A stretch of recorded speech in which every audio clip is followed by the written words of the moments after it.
जिल्हा परिषद, महानगरपालिकेसारख्या स्थानिक स्वराज्य संस्थांच्या निवडणुकांबाबत सुप्रीम कोर्टाने मोठा निर्णय दिलाय।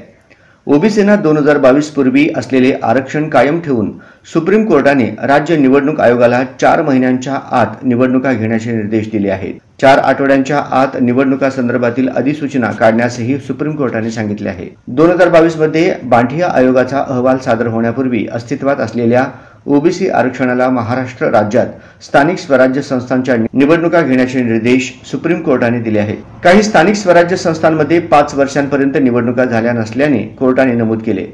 त्यामुळे सुप्रीम कोर्टाने राज्य निवडणूक आयोगाला 4 आठवड्यांच्या आत निवडणुकीची अधिसूचना काढण्याचे निर्देश दिले आहेत। ही प्रक्रिया 4 महिन्यात पूर्ण करण्यासाठी प्रयत्न करावेत असेही म्हटले आहे। निवडणुका बांठिया आयोगाच्या अहवालाला आव्हान देणाऱ्या याचिकांच्या निकालाच्या अधीन असतील असेही कोर्टाने सांगितले।